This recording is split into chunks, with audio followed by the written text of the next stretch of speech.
하지만 많은 분들이 단순한 타박상이라고 생각하시고 집에서 파스를 붙이거나 찜질만 하는 경우도 상당합니다.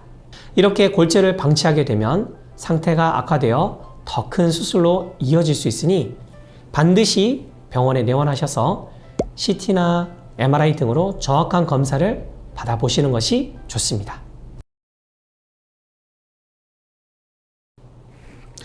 안녕하세요. 성노가병원 정형외과 이영석 원장입니다.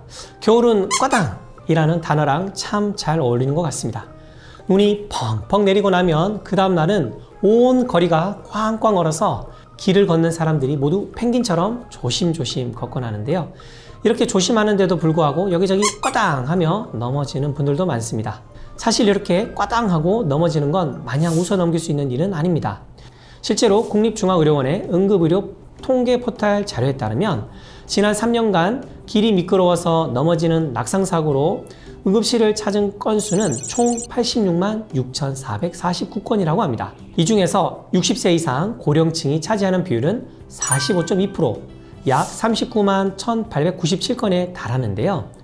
다른 연령층에 비해 고령층에서 낙상사고의 심각성이 특히나 두드러지는 것을 알 수 있죠. 골밀도가 낮은 고령층의 경우에는 낙상으로 인해 골절이 쉽게 일어나는 것은 물론 생명에도 지장을 줄 수 있기 때문에 더욱 많은 주의가 필요한데요. 오늘은 이러한 겨울철 낙상사고의 위험성과 이를 예방하기 위한 방법에 대해서 자세히 알아보도록 하겠습니다. 겨울철 낙상사고 환자분들은 주로 골절로 내원해 주시는데요. 이 골절의 종류는 매우 다양합니다. 우리가 보통 넘어지면 반사적으로 바닥을 손으로 짚게 되죠. 그로 인해 흔히 발생하는 손목 골절이 있고요. 반사신경이 떨어지는 고령층은 손으로 땅을 짚지 못하고 바로 엉덩방아를 짚게 됩니다. 이때 충격으로 척추뼈가 캔처럼 찌그러지거나 주저앉는 척추 압박골절 또는 골반 주변의 고관절 골절이 나타날 수 있습니다. 특히 고관절 골절은 고령층 낙상사고 중 가장 흔하고 심각한 골절로 즉시 치료를 받는 것이 정말 중요합니다. 지난 시간에 대퇴골두 무혈성 괴사라는 질환에 대해서도 설명을 드렸는데요. 이 대퇴골, 즉 고관절에 골절이 발생하면 앉았다 일어나는 동작이나 걷고 뛰는 등 하반신을 사용하는 간단한 동작조차 수행할 수 없습니다.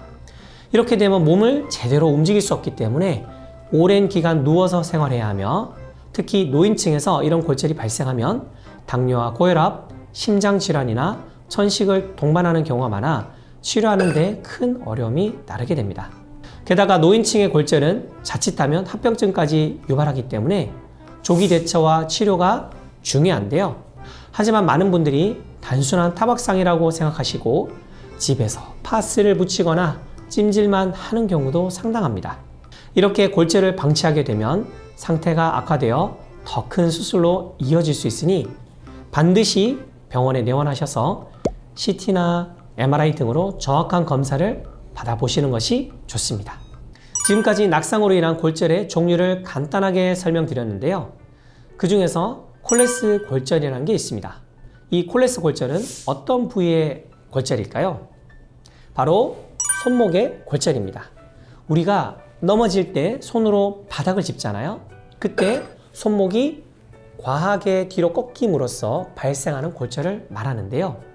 이 콜레스 골절은 넘어질 때 발생하며 주로 골다공증이 많은 중년기 이후 여성에게 더욱 쉽게 나타날 수 있습니다. 여기 해부학적 구조를 보여드릴게요. 손목에는 척골, 요골 두 개의 뼈가 손목부터 팔꿈치까지 연결이 되어 있는데요. 이 중 손목 부위의 요골 원위부가 골절되면서 뒤쪽으로 전이 되는 것을 콜레스 골절이라 부릅니다. 그렇다면 골절 이후 손목의 모양은 어떻게 될까요?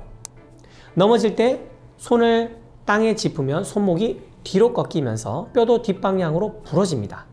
이렇게 골절이 되면 마치 포크를 엎어놓은 모양과 비슷하게 보이는데요. 그래서 이를 포크 변형이라고도 하기도 합니다. 이렇게 골절이 일어나면 나타나는 가장 큰 특징은 무엇일까요? 바로 붓기입니다. 손목 골절이 일어나면 손목 주변부터 퉁퉁 부어오르면서 멍이 들기도 합니다. 그리고 당연하게 극심한 통증도 동반하겠죠. 또 정중신경이나 어깨가 동반 손상되거나 긴 엄지편금의 힘줄파열 등과 같은 합병증이 동반될 수 있습니다. 이러한 골절은 손목 관절까지 영향을 미치거나 부러진 뼈 조각이 제자리를 벗어나면 더더욱 위험할 수 있으니 만약 겨울철 빙판길에 손목을 짚고 넘어지셨다 하시는 분들은 즉시 전문적인 검사와 치료가 필요합니다. 낙상사고를 당했을 때 빠르고 적절한 대처를 하는 것도 중요하지만 그에 앞서 사고를 예방하는 것도 중요하겠죠? 날씨가 추워지면 우리 몸의 근육과 인대, 관절 같은 부위들은 수축되고 굳어서 평소보다 유연성이 떨어지게 됩니다. 이때 길이 미끄러워 넘어지려는 상황이 발생한다면 그에 대처하는 능력 또한 현저히 떨어지게 되겠죠. 그러면 낙상사고에서 큰 부상이 발생하게 되는데요. 이런 사고를 최대한 막기 위해서는 이 세 가지 행동 수칙을 지켜주세요. 첫째, 외출 전 스트레칭. 말씀드린 것처럼 기온이 떨어질수록 우리 몸의 근육 관절인대는 수축해서 운동 범위가 좁아지고 그 기능이 떨어지게 됩니다. 그래서 야외 활동 전에 충분한 스트레칭을 해서 근육과 관절, 인대의 기능을 회복해 주어야 합니다. 최소 10분 정도 몸을 움직여 스트레칭을 해주면 몸에 열이 발생해서 체온이 서서히 올라가는데요. 이는 추운 날씨에도 비교적 몸이 부드럽게 잘 움직일 수 있도록 도움을 줍니다. 둘째, 칼슘과 비타민 D 보충. 골절은 뼈가 약할수록 쉽게 발생합니다. 그래서 젊을 때 큰 충격으로 낙상사고를 당해도 타박상으로 끝날 수 있지만 중장년, 특히 노년층에서는 작은 충격에도 골절이 나타날 수 있습니다. 따라서 뼈를 튼튼하게 관리하는 것이 골절을 예방하는 방법이 될 수 있는데요. 뼈에 도움이 되는 칼슘과 비타민 D를 충분히 섭취하시고 정기적으로 골밀도 검사를 진행해 뼈 건강을 체크하여 관리하시는 것도 도움이 됩니다. 셋째, 적절한 장비 착용. 미끄럼 방지 기능이 있는 신발을 신으면 빙판길 낙상 위험을 줄일 수 있습니다. 그리고 만약 만반의 준비를 했음에도 빙판길에서 미끌했다면 넘어지는 순간 머릿속이 복잡해질 겁니다. 손으로 땅을 짚자니 손목이 골절될 거고, 그렇다고 엉덩방아를 찢자니 고관절이나 척추에 충격이 갈 텐데 어떻게 해야 할지 머리가 새하얘지실 텐데요. 이런 상황을 대비해서 미리 손목 보호대를 착용해 주시면 더 큰 부상을 당하는 것을 막을 수 있습니다. 오늘은 겨울철 낙상사고로 인한 골절과 예방법을 알아보았습니다. 낙상사고는 단순히 넘어지는 것이라 치부하기에는 큰 부상을 입을 가능성이 높은 사고입니다. 특히 눈이 온 뒤에는 온 거리가 미끄럽기 때문에 언제 어디서 사고를 당할지 모릅니다. 그러니 빙판길 낙상사고를 막는 행동 수칙을 잘 기억해 주시고 혹시나 사고를 당하셨다면 파스나 찜질보다 반드시 병원을 찾아주시기 바랍니다.